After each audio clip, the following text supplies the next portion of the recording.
Дали ќе запре или ќе продолжи штрајкот и кога децата ќе се вратат во училиште, од СОНК најавија дека ќе одлучуваат во текот на викендов, односно за евентуален позитивен одговор треба да гласаат барем 51% од членовите на СОНК. Владата и синдикатот седнаат на заедничка маса, но не се договорија ништо. Она што е сигурно е дека викендов остануваат во комуникација за да се најде прифатливо решение за одредено зголемување на платите во образованието. Конкретен предлог од власта за раст на платите ни до денеска нема.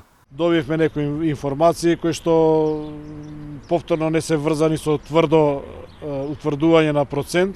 За жал се уште не можам во јавноста да излезам со конечна одлука за тоа што е предложено, а со нашиот став дали прифаќам или не. Така да еве, во текот на денот Советот на СОНК ќе работи и сабота и недела нашите членови ќе бидат информирани од заклучоците Советот што ќе донесе, така да до недела вечер ќе се знае.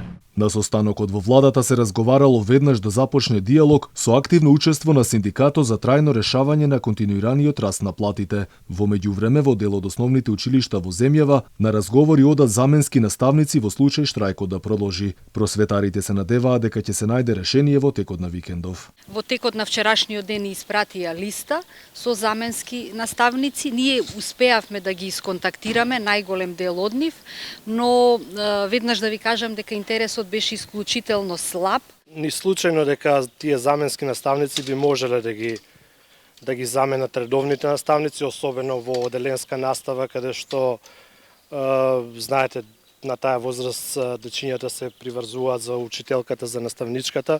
Ова е апел до власта да не го прави тоа, затоа што револтот кај наставниците е голем и дека штрајкот може да се радикализира. Министерот за образование Јетон Шаќири рече дека го почитува правото на штрајк, но дека синдикалното раководство треба да му даде предност на социјалниот диалог. Инаку СОНК бара од владата зголемени плати за 18,4% согласно зголемениот минималец, но колку ќе понуди владата ќе се знае во текот на овие денови.